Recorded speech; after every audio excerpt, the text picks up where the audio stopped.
आज एक बार फिर एक न्यू वीडियो के साथ आप लोगों के सामने। आज का हमारा topic statement of profit and loss account. It is a part of financial statements of companies. जैसा कि हमने पहले अपनी लास्ट वीडियो में बैलेंस शीट के बारे में डिस्कस किया था, आज हम statement of profit and loss के बारे में डिस्कस करेंगे। Statement of profit and loss आप लोगों के लिए नया नहीं है बेटा। आपने 11th क्लास में भी प्रॉफिट एंड लॉस अकाउंट बनाना सीखा है, जिसे आप trading and profit and loss account बोलते थे। बट यहाँ पर कंपनी ने उसका नाम बदलकर statement of profit and loss कर दिया। यानी कि अब आपको अकाउंट नहीं बनाना है जिसकी एक डेबिट साइड होती है और एक क्रेडिट साइड। अब आपको एक स्टेटमेंट फॉर्म करनी है जो वर्टिकल फॉर्मेट में बनाएंगे हम, और इस वर्टिकल फॉर्मेट को हम यहाँ पर बोलेंगे statement of profit and loss. यहाँ पर भी अल्टीमेटली टारगेट प्रॉफिट और लॉस कैलकुलेट करना ही है, लेकिन ये स्टेटमेंट है as per part 2 of schedule 3 of the companies act 2013। क्योंकि बेटा ये प्रेस्क्राइब्ड है और आपको 100% as it is same order में इस फॉर्मेट को फॉलो करना होगा। ठीक है जी, चलो देखते हैं। आप लोगों के सामने यहाँ बोर्ड पर पूरा का पूरा फॉर्मेट मैंने आप लोगों के लिए बनाया। अब हम एक एक करके इसके कंटेंट को डिस्कस करते हैं। ये भी 2 पार्ट में ही है, जैसे कि आपने प्रॉफिट एंड लॉस अकाउंट में देखा था। एक इनकम साइड होती थी और एक एक्सपेंस साइड। क्रेडिट में इनकम आता था, डेबिट में एक्सपेंस। लेकिन क्योंकि ये स्टेटमेंट फॉर्मेट में है तो यहाँ पर कोई डेबिट क्रेडिट नहीं होगा, लेकिन इसके भी 2 पार्ट हैं। एक में आप इनकम कैलकुलेट करोगे और एक में आप एक्सपेंसेस कैलकुलेट करोगे। दोनों को आपस में माइनस कर दोगे, प्रॉफिट आ जाएगा। ठीक है जी। तो सबसे पहला हमारा यहाँ पर term revenue from operations. Revenue from operations is equal to net sales. यहाँ पर हम बात करें, मैं एक एक चीज़ आपको यहाँ पर क्लियर कर देता हूँ। अगर हम यहाँ पर रेवेन्यू फ्रॉम ऑपरेशंस की बात करें तो revenue from operation is net sales, means sales minus sales return. बेटा रेवेन्यू फ्रॉम ऑपरेशन एक नया वर्ड है, लेकिन ये वर्ड आपको किसी नई चीज़ के बारे में नहीं बता रहा है। इस सेल्स को ही हमने यहाँ पर रेवेन्यू फ्रॉम ऑपरेशंस बोला है। Revenue from operating activities, revenue from operations is equal to net sales, sales minus sales return. बेटा बिजनेस 3 टाइप के हो सकते हैं। या तो हम ट्रेडिंग या मैन्युफैक्चरिंग कंपनी है तो सेल्स। अगर हम सर्विस प्रोवाइडर हैं, हम कोई गुड्स नहीं बेचते, हम सर्विस प्रोवाइड करते हैं, तो fees received is equal to revenue from operations. और अगर हम फाइनेंशियल कंपनी हैं, हमारा काम ही ब्याज पर पैसे देना या लेना है, हम फाइनेंशियल कंपनी हैं, तो इंटरेस्ट रिसीव्ड, डिविडेंड रिसीव्ड, ये आपका रेवेन्यू फ्रॉम ऑपरेशन होता है। ठीक है जी। तो रेवेन्यू फ्रॉम ऑपरेशन काफ़ी इंपॉर्टेंट होता है। हमारी स्टार्टिंग यहीं से होती है, और किसी भी बिजनेस का इनकम का जो मेजर पार्ट होता है वो हमेशा रेवेन्यू फ्रॉम ऑपरेशंस होता है। किसमें आप एक सेल ऑफ स्क्रैप को भी याद रख सकते हैं।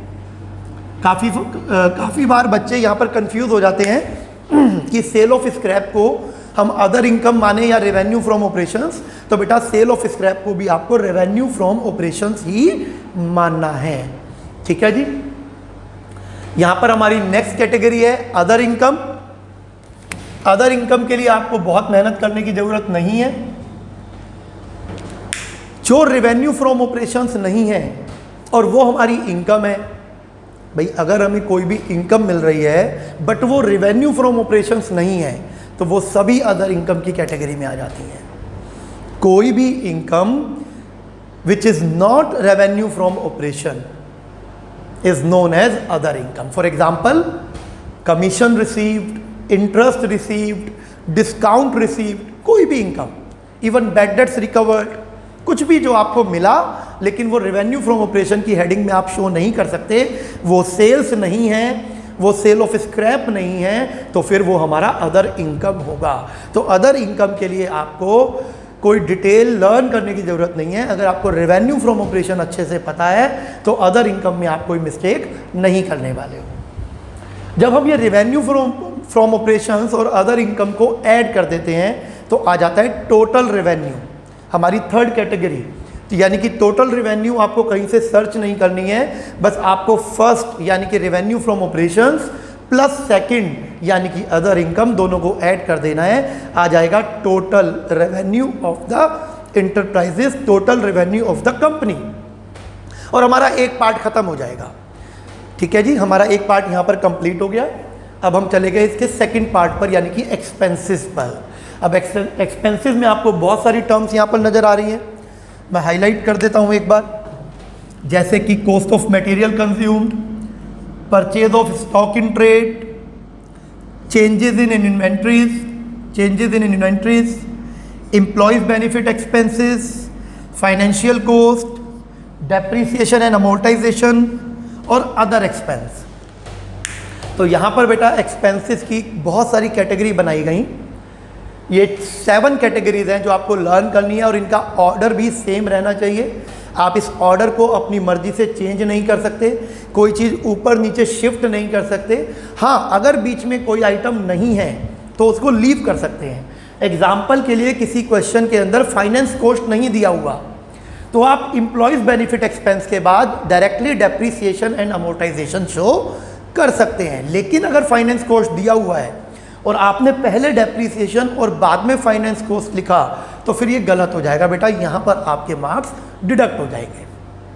ठीक है जी सर, ये तो बड़ा मुश्किल काम हो जाता है। हमेशा ऑर्डर का ध्यान रखो। बैलेंस शीट में भी आप यही कह रहे थे, यहाँ पर भी यही कह रहे हो बेटा, ये करना पड़ेगा। ये मैं नहीं कह रहा, ये कंपनी एक्ट 2013 कह रहा है, उसमें ये फॉर्मेट लिखा हुआ है और आपको एज इट इज़ फॉलो करना है। इवन वर्ड्स भी सेम होने चाहिए।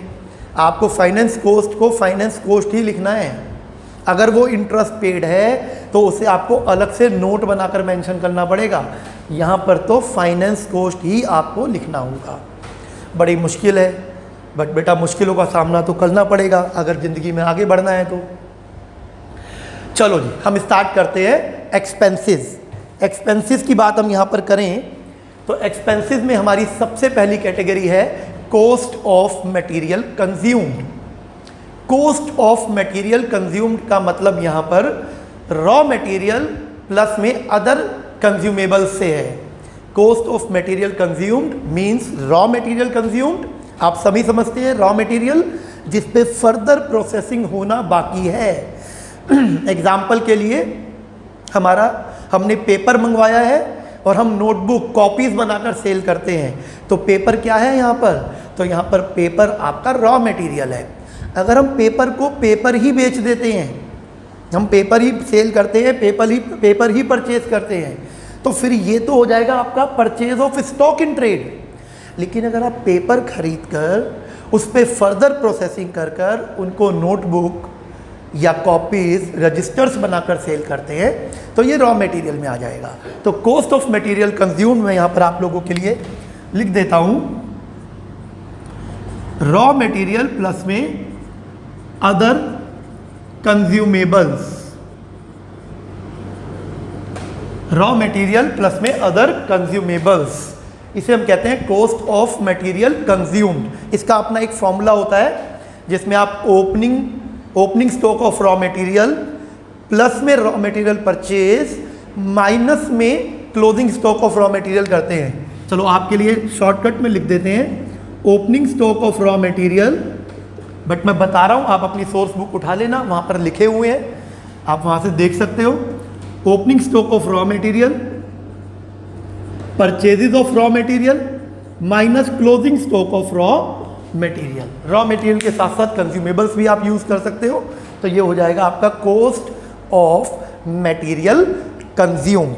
ठीक है जी। नेक्स्ट है आपका purchase of stock in trade. अब ये जैसे कि मैंने आपको बताया, ये वो परचेज है जिसे हमने खरीदा है बेचने के लिए, ये फर्दर प्रोसेसिंग की डिमांड नहीं कर रहा है।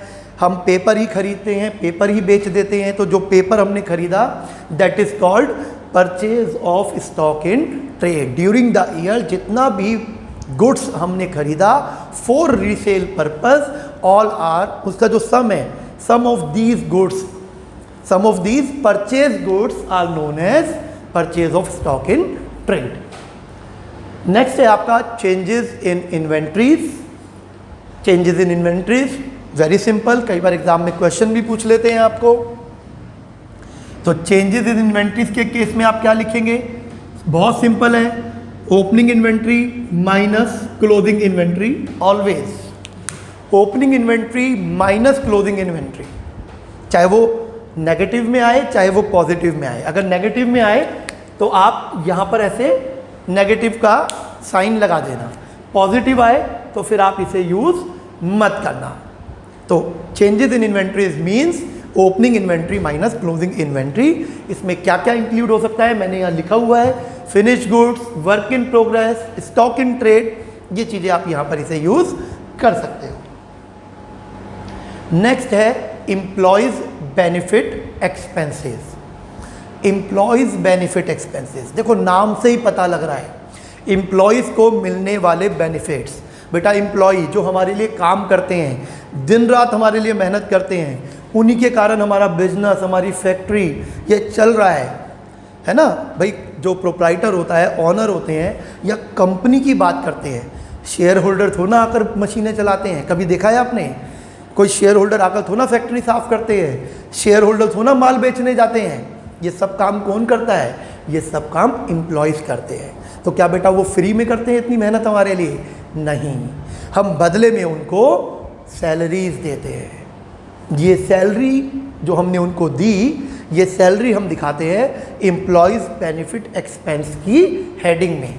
ये सैलरी हम दिखाते हैं एम्प्लॉयज़ बेनिफिट एक्सपेंस की हेडिंग में। और सिर्फ सैलरी थोड़ा ना देते हैं बेटा, कई बार हम वेजेस भी देते हैं, काफ़ी बार हम उनको सर्विसेज भी देते हैं। जैसे उनके बच्चों के लिए स्कूल की फ़ीस पे कर दी, उनको हॉलीडे पैकेजेस दे दिए, बोनस दे दिया, कुछ भी जो हम एम्प्लॉयज़ को उनकी सर्विसेज के रिवॉर्ड में पे कर रहे हैं, all are known as employees benefit expenses.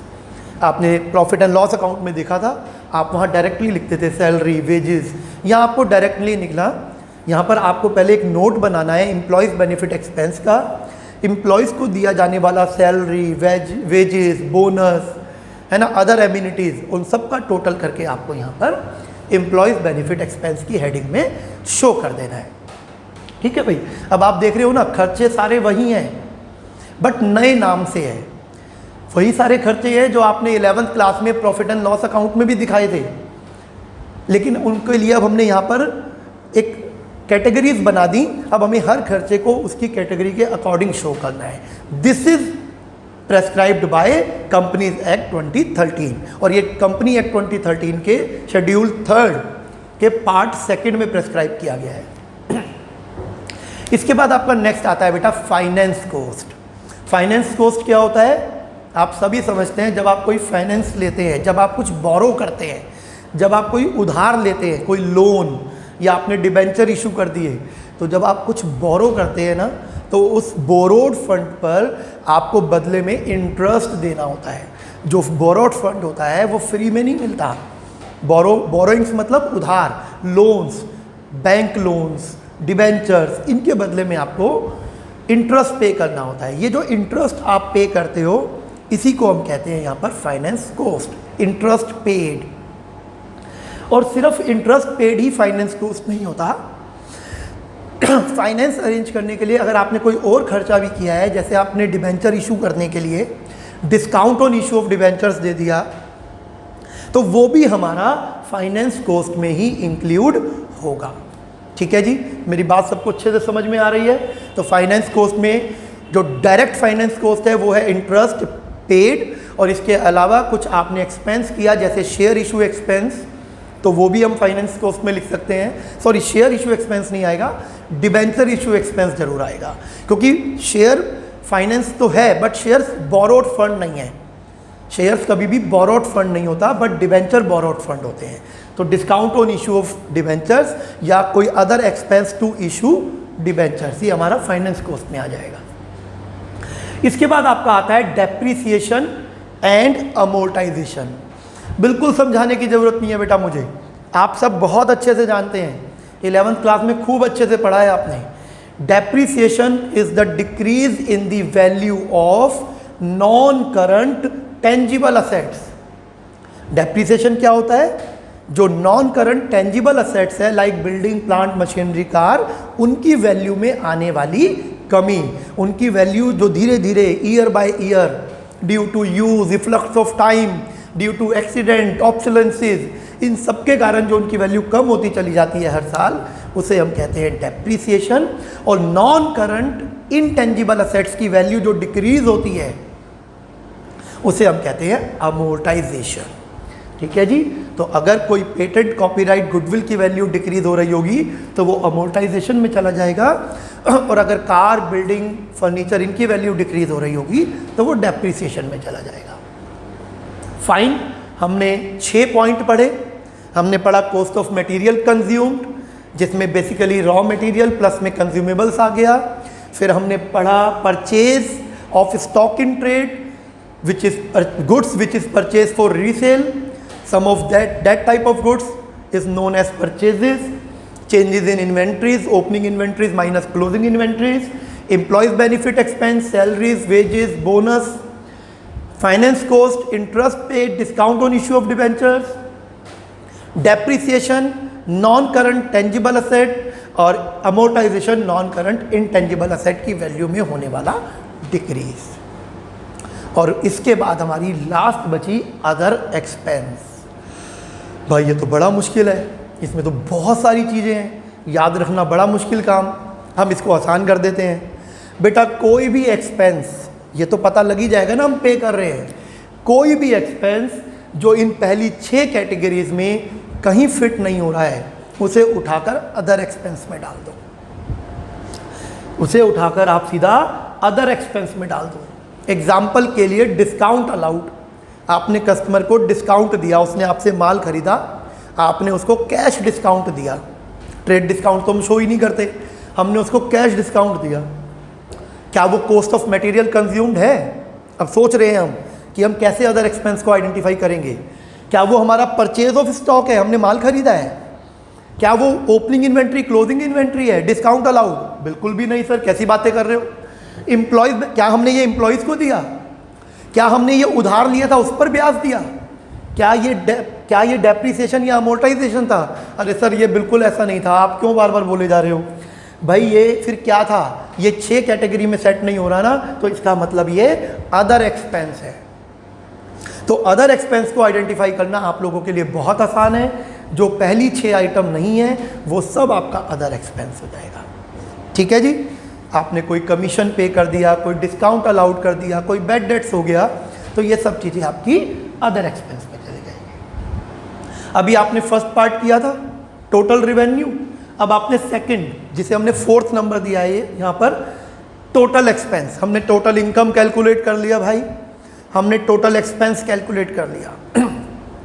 सारी मेजर हेडिंग आपने देख ली, सबके कंटेंट मैंने आपको बता दिए और बड़े ही आसान थे, और आप लोग बहुत ही समझदार, आपको सबको क्लियर हो गए होंगे, मुझे पता है।